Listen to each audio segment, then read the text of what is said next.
I used to think that Mama's Vietnamese Kabocha Squash Soup was the wrong type of pumpkin soup, but turns out I was wrong.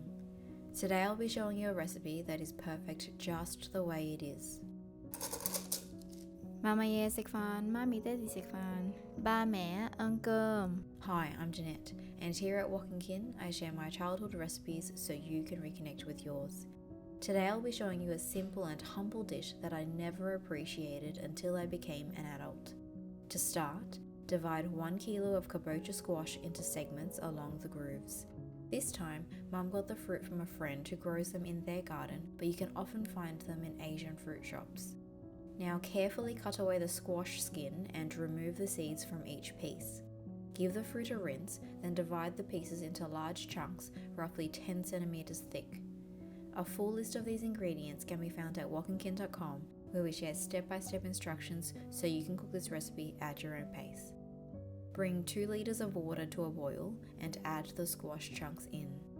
Meanwhile, use a mortar and pestle to pound 2 spring onion heads until they've split. Heat up a small pan on medium heat and pour in 1 tablespoon of oil. When hot, add the spring onions in to cook for 30 seconds. Turn up the heat to high and add 150 grams of pork mince in to cook for 5 minutes. When cooked, pour everything into the super pot and season it with 1 teaspoon of salt, 1 3/4 of a tablespoon of sugar, and 1 tablespoon of chicken bouillon powder. Let it come to a boil, then simmer for another 20 minutes. While it's simmering, finely chop the rest of the spring onions for the garnish. And there you have it, Mama's Vietnamese Kabocha Squash Soup.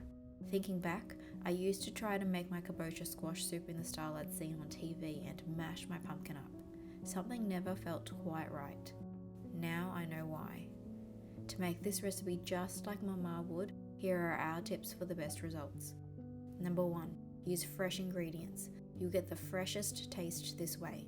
Number 2, don't overcook the squash. Traditionally, it's served with chunks and not as a puree. Number 3, take the mince off the heat as soon as it's done. This will prevent it from getting rubbery. Now I know how to enjoy the soup. I love and appreciate the large chunks and always look forward to scooping into them with the simple broth that complements each piece so well. For more authentic recipes, like and subscribe to our channel. If you want a dish that will remind you of home, check out this video that YouTube recommends. See you in the next one.